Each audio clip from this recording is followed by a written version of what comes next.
स्वागत है आपका न्यूज़ 18 जम्मू कश्मीर लद्दाख हिमाचल में। मैं हूं विशाल और आप देख रहे हैं आज का एजेंडा। जम्मू कश्मीर में एनआईए की छापेमारी खत्म हो चुकी है। जम्मू कश्मीर में 6 मकामात पर एनआईए ने छापेमारी की। कुपवाड़ा में एक नौजवान को एनआईए ने हिरासत में लिया। जम्मू कश्मीर के कई मकामात पर चल रही थी एनआईए की छापेमारी। पाकिस्तान दहशतगर्दी साजिश के इस मामले में चल रही थी छापेमारी।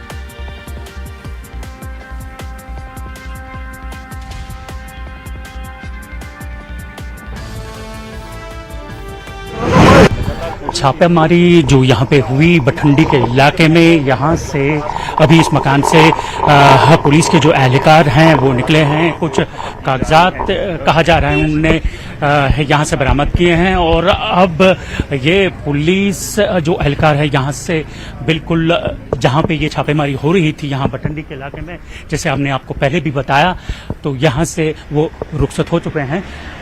अब देखना ये होगा कि किस हद तक ये चीज़ साबित हो सकती है कि गोया कि ये जो आदमी जिसे बलेसा का कह रहे हैं कि ये वहाँ का रहने वाला है, किस कदर ये मुलव्वस है, ये कहना भी कबल वक्त होगा। कैमरामैन नारायण दत्त के साथ में राजेंद्र तिकु, न्यूज़ 18 जम्मू।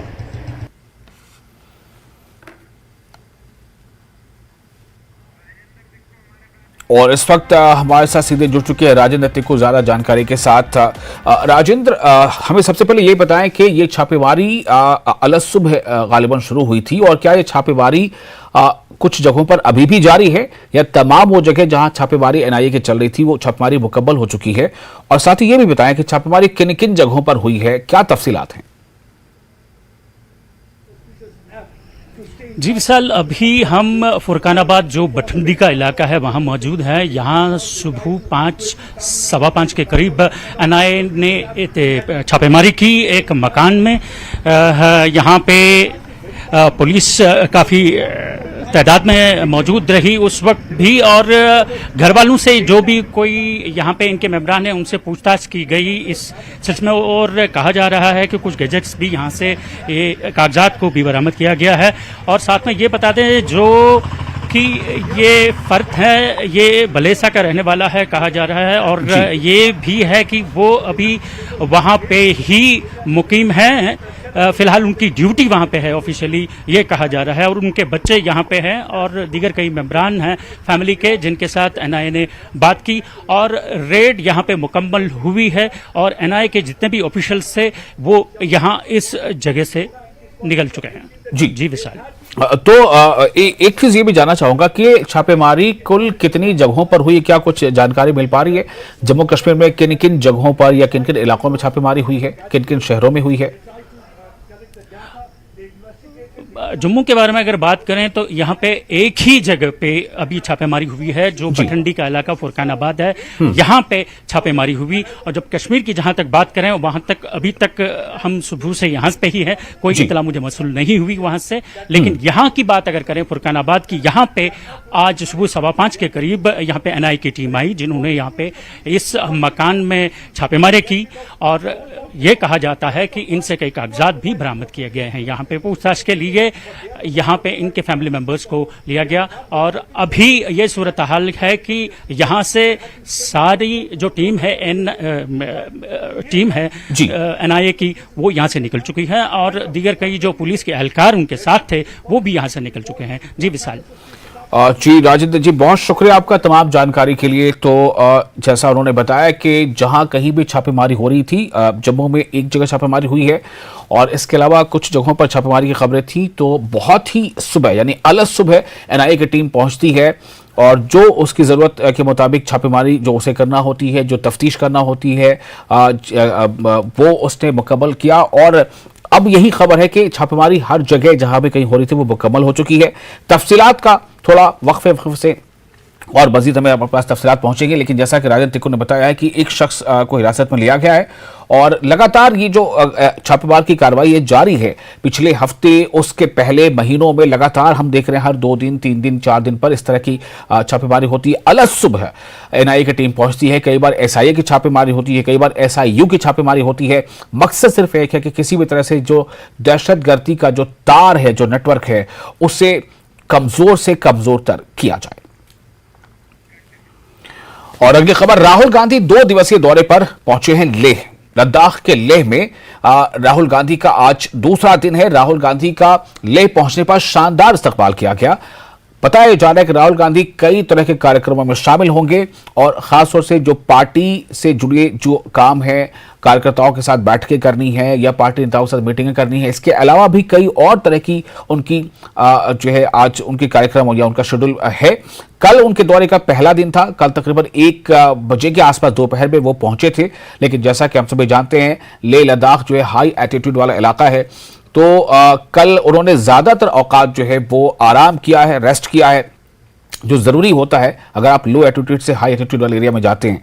उसके बाद आज उनकी मसरूफियात कुछ ज्यादा रहने वाली है, लेकिन जैसे जैसे आपकी हमारे पास अपडेट आएगा उसके बारे में आपको और जानकारी भी देंगे। हमारे साथ मोरूप जुड़ चुके हैं, जो हमारे संवाददाता हैं लेह से हमारे साथ जुड़ चुके हैं, मोरूप स्टैंजन। मोरूप, आज हमें ये बताएं, आपके राहुल गांधी के दौरे का आज दूसरा दिन है, कल पहले दिन ले पहुंचने के बाद किस तरह की मसरूफियत या शेड्यूल रहा राहुल गांधी का, और आज क्या उनका शेड्यूल रहेगा? मोरूप। जी विशाल, जो कल राहुल गांधी की विजिट की बात करें तो कल जैसे मैंने आपको बताया कि इतना लो एल्टीट्यूड से जब हाई एल्टीट्यूड पे आते हैं तो उनको रेस्ट करना होता है, नहीं तो कई सारे जो फिजिकल प्रॉब्लम्स होते हैं। तो कल के दिन पूरा होटल में रेस्ट किया, उसी के साथ जो कांग्रेस के वर्कर तो उनसे जाके मिलते ही रहा। तो आज की बात करें तो आज दूसरा दिन है उनका। दूसरा दिन मॉर्निंग सेशन में भी वो रेस्ट फरमा रहे, उनके मॉर्निंग सेशन में भी कोई शेड्यूल नहीं रखा। लेकिन आफ्टरनून की बात करें तो आफ्टरनून में एक यूथ इंटरेक्शन होगा, जहां पर वो राहुल गांधी इस प्रोग्राम में शिरकत करेंगे। साथ ही साथ उसके बाद एग्जीबिशन मैच होगा कांग्रेस की यूथ की तरफ से, वो उसमें भी शामिल होंगे। और विशाल में आपको ये बता दूं कि जाहिर सी बात है जब शाम तक रहेंगे तो आज उड़ने का संभव नहीं रहता है, क्योंकि जो लद्दाख में फ्लाइट आफ्टरनून तक ही संभव रहता है। तो जाहिर सी बात है आज भी वो लद्दाख में रहेंगे। जी विशाल। जी मोरूप, राहुल गांधी के वहां पहुंचने से जाहिर है कि जो कांग्रेस के नेता हैं, कार्यकर्ता, उनमें तो जोश होगा ही होगा, लेकिन मुझे ये बताइए कि दरअसल आपको क्या लग रहा है राहुल गांधी के लेह लद्दाख के इस दौरे का असल उद्देश्य क्या है, मेन रीजन क्या है? हाँ जी सर, जैसे राहुल गांधी इस समय विजिट किया, अचानक विजिट किया तो एक डिबेट भी छिड़ गया, खासकर अपोजिशन और जो रूलिंग जो कांग्रेस और जो रूलिंग पार्टी में बीजेपी, उनके बीच में जो डिबेट भी छिड़ गया कि किस तरह से जो करगिल की इलेक्शन के दौरान ये आएगा। हालांकि करगिल जाने का उनका कोई प्रोग्राम नहीं है, लेकिन मुझे लगता है इस समय जो आने का एक मकसद ये रहा होगा कि राहुल गांधी जो कन्याकुमारी से कश्मीर तक पद यात्रा किया तो उस समय जो लेह लद्दाख नहीं आ पाया क्योंकि रास्ते बंद थे, तो उनसे संभव नहीं था। तो ये कांग्रेस के वर्कर काफी दिन से उनको रिक्वेस्ट भी कर रहे थे, तो मेरे को लगता है इसी वजह से वो अचानक यहाँ पर जो पार्लियामेंट सेशन खत्म होने के बाद यहाँ पहुंचे। जी। और मोरूप, जो बीजेपी के सांसद हैं, उनका ये कहना है, सेरिंग नामग्याल जी का, कि राहुल गांधी आए हैं, अच्छी बात है। संसद में जब वो भारत यात्रा की बात कर रहे थे तो हमने कहा था कि क्या आपकी भारत यात्रा के दर्शन में क्या लद्दाख भारत के मैप में नहीं आता है? दूसरा उन्होंने ये कहा कि तंजिया कहा कि ये सीजन अच्छा है लद्दाख में टूरिस्ट का और लोग घूमने के लिए आते हैं, तो राहुल गांधी भी आए हैं तो वो घूमे, हम उनका स्वागत करते हैं। इसका क्या मतलब निकाला जाए? बीजेपी की तरफ से इस तरह का बयान आने का क्या मतलब है? जी, तो आपको ये बखूबी मालूम है कि जमयांग राहुल गांधी की जो भाषण पे भी काफी टिप्पणी करते हैं, तो इस बार भी उन्होंने यही कहा कि आपको इस समय लद्दाख में मौसम सुहाना है तो इस वक्त आना चाहिए। उनका एक तरफ से उनको टोन के लैंग्वेज में उनको दिया, क्योंकि जो करगिल का इलेक्शन चल रहा है तो लद्दाख में माहौल बहुत गर्म है। इस स्थिति में आना तो शायद मुझे लगता है बीजेपी को थोड़ा ये अच्छा नहीं लगा कि जो कांग्रेस के जो प्राइम कैंडिडेट बताया जाता है राहुल गांधी, वो इस समय लद्दाख की जो करगिल की जो हालांकि इलेक्शन लद्दाख के लिए से काफी बहुत बड़ा है हिल काउंसिल का, लेकिन यूनियन के लेवल से छोटा सा इलेक्शन रहेगा।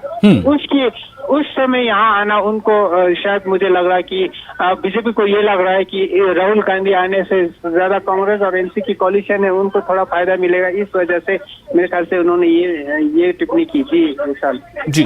अब एक सवाल ये करूंगा कि क्या राहुल गांधी ने वहां पहुंचने के बाद अभी तक मीडिया से कोई बातचीत की है?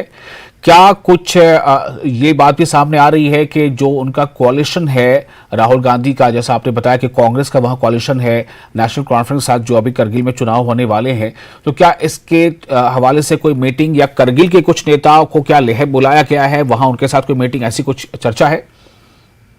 जहाँ तक मेरा जानकारी है, करगिल के नेता तो मेरे ख्याल से यहाँ नहीं आएंगे, क्योंकि मैंने काफी दिनों से पता किया कि कई लीडरों से पता किया कि करगिल के लीडर, क्योंकि जो इस समय जो मैंडेट का मसला होता है, नॉमिनेशन भरने का समय है, इस वक्त मैंने नॉमिनेशन भरा है, तो इस समय करगिल के जो नेता अपने एनसी के साथ ही व्यस्त है, क्योंकि वो मैंडेट को डिसाइड करता है किस पार्टी की किस कैंडिडेट को देना है, तो इसलिए से वो लोग यहाँ नहीं आएंगे।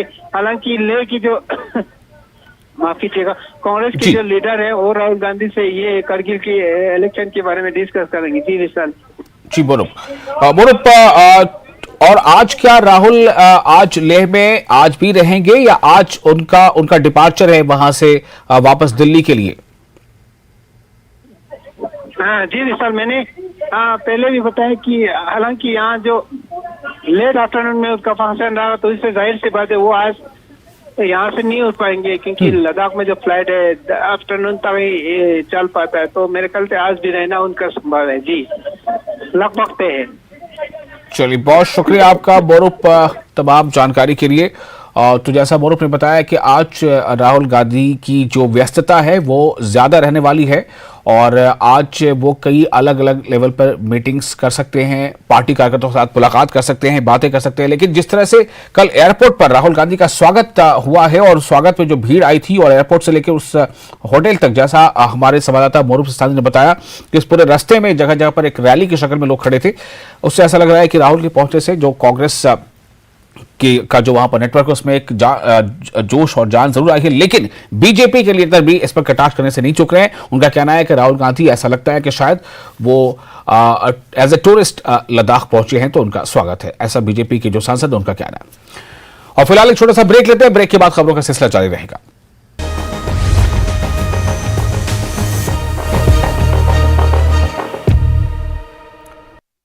हेडलाइंस प्रेजेंटेड बाय विश्व स्तरीय स्वास्थ्य सेवाओं और सही देखभाल के लिए आज ही आएं SPS hospital Ludhiana.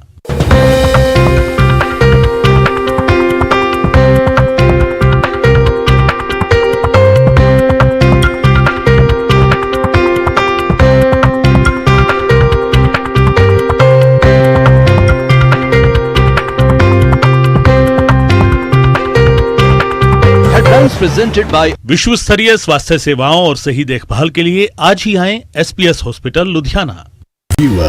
India's largest, और इसने जम्मू कश्मीर के तमाम इदारों को तबाह कर दिया है। हिंदुस्तानी फौज की जानिब से करगिल में एक नया व्यू पॉइंट आवाम के लिए खोला गया है, जहां से टाइगर हिल्स टोलो लिंक का बेहतरीन नजारा किया जा सकता है। नया व्यू पॉइंट हमारे बहादुर जवानों की याद भी दिलाता है जिन्होंने मुल्क के लिए अपनी जानें निछावर की थी। फौज और आवाम के दरमियान ताल्लुकात को बढ़ाने के लिए हिंदुस्तानी फौज ने जम्मू के गांव जंदियाल के पंचायत घर में ओपन जिम की शुरुआत की है। जंदियाल की सरपंच अंजलि शर्मा ने जिम का उद्घाटन किया। इस मौके पर आवाम और बच्चों की काफी तादाद मौजूद थी। कठुआ में पुलिस ट्रेनिंग सेंटर द्वारा मेरी माटी मेरा देश मिट्टी को नमन वीरों को वंदन कार्यक्रम के तहत तिरंगा रैली निकाली गई, जिसमें पीटीएस कठुआ के प्रशिक्षुओं सहित पुलिस अधिकारी भी शामिल रहे। वहीं मौके पर एसएसपी पीटीएस रूपराज भगत ने कहा कि तिरंगा रैली का मकसद लोगों में देशभक्ति का जज्बा पैदा करना है। उधमपुर में मोदी ग्राउंड के पास एक मिनी बस दुर्घटनाग्रस्त हो गई। बस में मिचल तीर्थयात्री सवार थे। दुर्घटना में 13 तीर्थयात्री घायल हो गए। कश्मीर के मशरूम बादशाह के नाम से मशहूर Gauhar Ali Lone progressive mushroom award 2023 के लिए सेलेक्ट। सोलन में Indian council for agriculture research centre की जानिब से मशरूम मेले के दौरान दिया जाएगा अवार्ड। दुनिया में रेशम की पैदावार में हिंदुस्तान है दूसरे नंबर पर। हिंदुस्तान रेशम की पैदावार में बढ़ रहा है। ब्रेक के बाद एक बार फिर आपका स्वागत है न्यूज 18 जे कैलेज पर। आप देख रहे हैं आज का एजेंडा। बुढ़ा अमरनाथ यात्रा को आज यात्री निवास भगवती नगर से हरी झंडी दिखाकर रवाना किया गया। एडीजीपी मुकेश सिंह ने गणेश पूजन के बाद यात्रा को हरी झंडी दिखाई। कड़ी सुरक्षा के बीच 29 बसों में 1318 यात्री बुढ़ा अमरनाथ के दर्शन के लिए पहुंचे। यात्रा आज पुंछ में रुकेगी और ये भी खबर है कि पुंछ में रुकने के बाद कल आधार शिविर से दर्शन के लिए आगे बढ़ेगी, जो पुंछ शहर से केवल 23 किलोमीटर दूर है।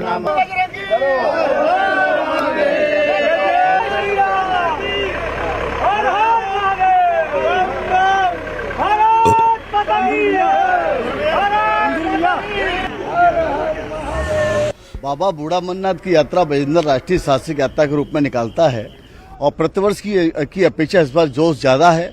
आप पहली यात्रा में देखेंगे तो 1318 यात्री इस बार यात्रा में जा रहे हैं, जिसमें आसाम से हैं, उत्तर पूर्व आसाम से हैं, दक्षिण उत्तर कर्नाटक है, सौराष्ट्र प्रांत है गुजरात का, और मध्य भारत मध्य प्रदेश के ये प्रांतों से यात्रा जा रही है।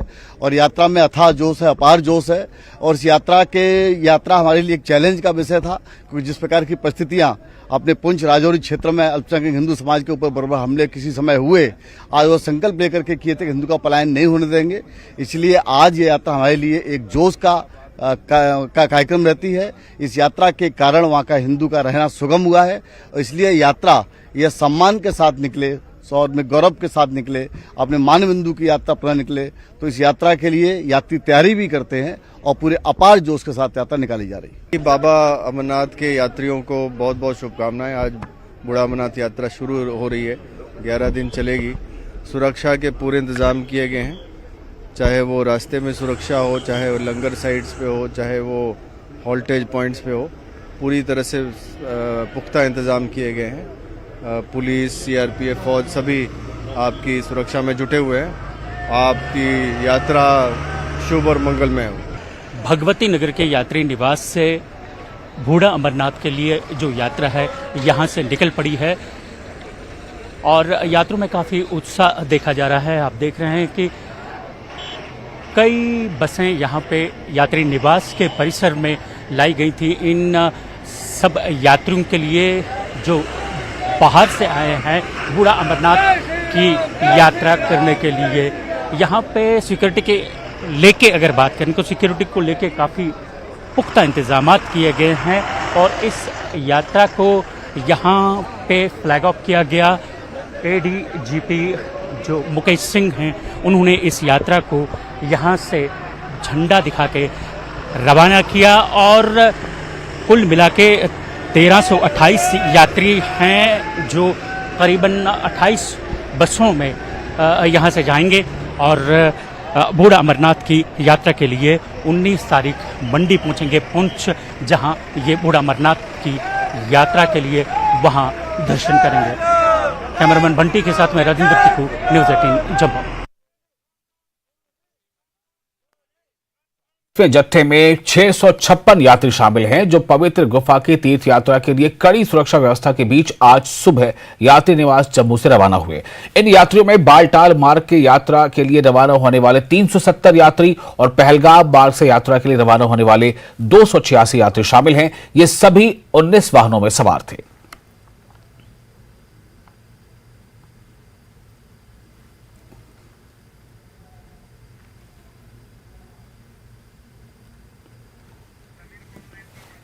तो 40वें जत्थे में कुल तकरीबन 600 यात्री है। समीर हमारे साथ जुड़ चुके हैं ज्यादा जानकारी के साथ। समीर, आज के इस अमरनाथ यात्रा की जो यात्री हैं उनकी क्या डिटेल्स है और किस तरह का की आज यात्रा निकली है?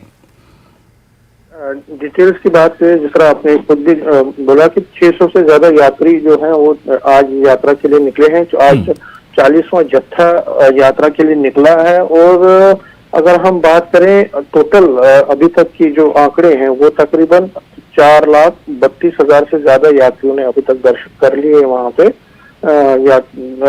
पवित्र गुफा के। और अब मात्र जो हम ये कह सकते हैं कि लास्ट के 12 दिन बचे हैं टोटल इस यात्रा में, और उसमें भी क्योंकि अल्टरनेटिव डेज पर यात्रा चल रही है तो हम ये कह सकते हैं कि जो यहाँ से जो जम्मू से जो जत्थे निकलेंगे वो अब सिर्फ 7 जत्थे निकलेंगे जी। और क्योंकि 1 सितंबर को अब यात्रा कंक्लूड हो रही है और यात्रा अब आखिरी मराहल में ये जो आज निकला है यात्रा का जो जत्था, ये सबसे छोटा जत्था है। 600 से ज्यादा कुछ यात्री हैं और सबसे छोटा जत्था जो आज तक का निकला है अभी तक की इस यात्रा में, जो 1 जुलाई से शुरू हुई थी और आज 18 अगस्त है, तो आज तक सबसे छोटा जत्था यही आज निकला है। और जाहिर तौर पर जिस तरह हम बात बार बार कर रहे हैं इस साल की, जो यात्रा में जो मेजॉरिटी ऑफ यात्री हैं उन्होंने दर्शन तो कर लिए हैं और अब जो कुछ लोग बच्चे हैं जिनकी रजिस्ट्रेशन हो चुकी थी जो अभी तक नहीं कर पाए, वो अब आ रहे हैं। बहुत कम लोग आ रहे हैं। देखिए, अल्टरनेटिव डेज पर यात्रा हो रही है और तब भी सिर्फ मात्र 600 से कुछ ज्यादा लोगों ने यात्रा आज यहाँ से निकले हैं। तो इसका मतलब आप विशाल समझ सकते हैं कि जो यात्रा है अब धीरे धीरे समापन पर आ रही है। लेकिन ये जो यात्रा है ये एक अच्छी यात्रा इस तरह कही जाएगी कि मौसम ने भी साथ दिया।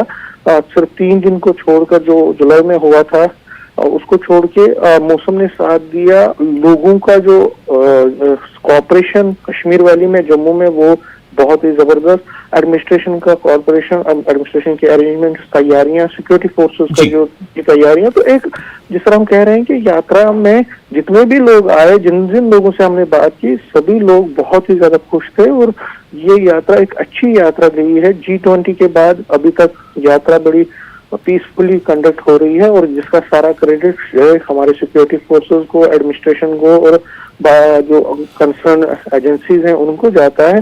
लेकिन अभी यात्रा समापन की तो तरफ तो है, लेकिन अब जो रिचुअल है, छड़ी मुबारक है, वो यहाँ अब वहाँ पहुंचेगी और फिर यात्रा जो पवित्र गुफा है वहाँ पे पूजन होगा।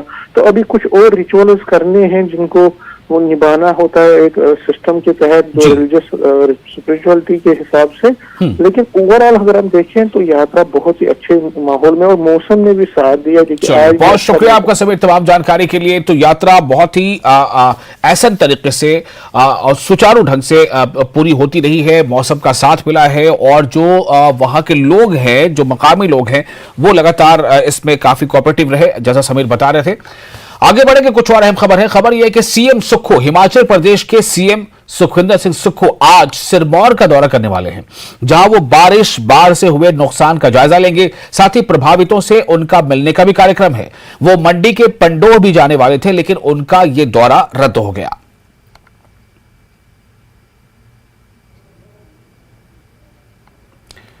तो सीएम सुक्खू हिमाचल प्रदेश के सीएम है, आज सिरमौर का दौरा करने वाले हैं, जहां वो बारिश और बाढ़ से जो नुकसानात हुए हैं, जो वहां पर क्षति हुई है, चाहे जान या माल का, तो उसका वो जायजा लेंगे। साथ ही प्रभावितों से उनका मिलने का कार्यक्रम है। वो मंडी के पंडोह भी जाने वाले थे, लेकिन उनका ये दौरा रद्द हो गया और इसके पीछे भी कारण बताया जा रहा है कि मौसम एक बड़ा कारण है।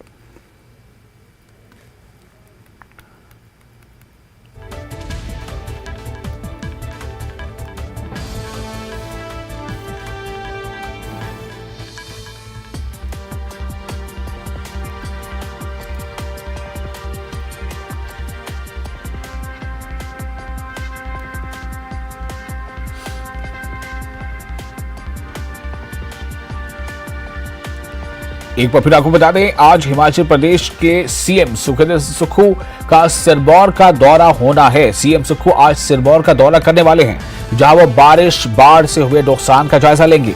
साथ ही प्रभावितों से उनका मिलने का भी कार्यक्रम है। और खबर यह भी थी कि वो मंडी के पंडोह भी जाने वाले थे, लेकिन वो दौरा उनका रद्द हो गया है। इसके कारण क्या हुए, मौसम ही या कुछ और, इस बारे में अब जानकारी लेंगे। हमारे संवाददाता राजेंद्र हमारे से जुड़ चुके हैं ज्यादा जानकारी के साथ। राजेंद्र, क्या डिटेल है आज सीएम के दौरे को लेकर, क्या शेड्यूल है उनका?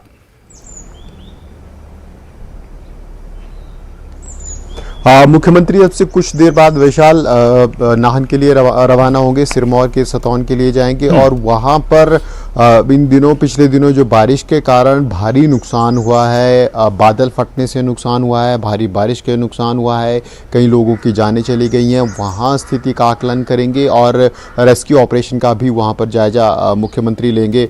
उसके बाद आज पूरा दिन मुख्यमंत्री सिरमौर ज़िला के विभिन्न क्षेत्रों में जाएंगे और वहाँ पर लोगों से मुलाकात आज करने वाले हैं। शाम तक अलग अलग स्थानों पर मुख्यमंत्री मुलाकात करेंगे और यहाँ से करीब 10:30 बजे के आसपास का शेड्यूल है मुख्यमंत्री के निकलने का। उसके बाद वहाँ पर पहुँचेंगे और पूरे ज़िला का हम कह सकते हैं एक तरह से सर्वेक्षण मुख्यमंत्री करेंगे, अलग अलग लोगों से मुलाकात करेंगे, अधिकारियों के साथ बैठक का भी मुख्यमंत्री का योजना है कि अब जिस प्रकार से वहाँ पर रेस्क्यू ऑपरेशन चलाए जा रहे हैं, बारिश वहाँ पर और नुकसान इतना अधिक हुआ है कि अब इसी बात से आकलन लगाया जा सकता है कि जब बादल वहाँ पर फटा और लोगों की मौत हुई तो एक डेड बॉडी जाकर करीब 40 किलोमीटर दूर हरियाणा के क्षेत्र में मिली है। तो भारी तबाही सिरमौर ज़िला में मची थी इन पिछले दिनों बारिश के कारण। और हालांकि इससे पहले मुख्यमंत्री का एक बार दौरा था, वो सिरमौर ज़िला का आपदा के तुरंत बाद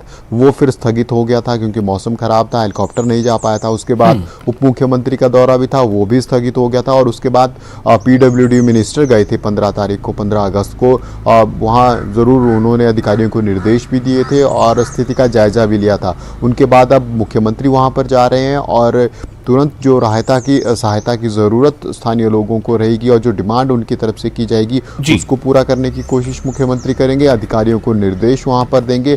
और उसके बाद फिर दिल्ली जाने का मुख्यमंत्री का शाम को कार्यक्रम है। अब दिल्ली शाम तक पहुंचेंगे और जैसे कि पहले से मुख्यमंत्री की तरफ से अब ये कहा गया है कि केंद्र सरकार के आला अधिकारियों के साथ मुलाकात करेंगे, मंत्रियों के साथ मुलाकात करेंगे और जो त्रासदी हिमाचल प्रदेश में आई है इसको लेकर केंद्र सरकार से हिमाचल प्रदेश को सहायता राशि को लेकर भी मुख्यमंत्री जिक्र करेंगे और कोशिश करेंगे कि अधिक से अधिक सहायता राशि मिल सके ताकि तुरंत जो मेंटेनेंस काम चाहे वो सड़कों का है या फिर अन्य सरकारी संपत्ति के नुकसान का है उसको तुरंत शुरू किया जा सके। अब इसी बीच बड़ा फैसला भी प्रदेश सरकार की तरफ से लिया गया है कि जो अब एमएलए फंड होता है, एमएलए को विकास निधि मिलती है, उसको अब जो बारिश के कारण नुकसान हुआ है उसको अब लोगों के घरों को खतरा बना हुआ है, लैंडस्लाइड वहाँ पर यूज़ किया जा सकता है, डंगे दिए जा सकते हैं। तो ये भी एक बड़ी राहत प्रदेशवासियों के लिए रहेगी क्योंकि विधायक ही होता है जो सीधे तौर पर लोगों से संपर्क में होता है। तो ऐसे में जिन लोगों के डंगे गए हैं या घरों को नुकसान पहुंचा है उन लोगों को मेंटेनेंस के लिए भी अब विधायक। चलिए, बहुत शुक्रिया आपका राजू ने तमाम जानकारी के लिए। आगे आपसे और अपडेट लेते रहेंगे। तो फिलहाल आज का एजेंडा में जो ये खबर थी वो काफी अहम है कि हिमाचल प्रदेश के सीएम सिरमौर का आज दौरा करने वाले हैं, वो स्थितियों का जायजा लेंगे। फिलहाल हमें दे इजाजत और आप बने रहे न्यूज़ 18 JKLH के साथ, चूंकि न्यूज़ 18 JKLH में लगातार बड़ी और अहम खबरों का सिलसिला जारी रहेगा।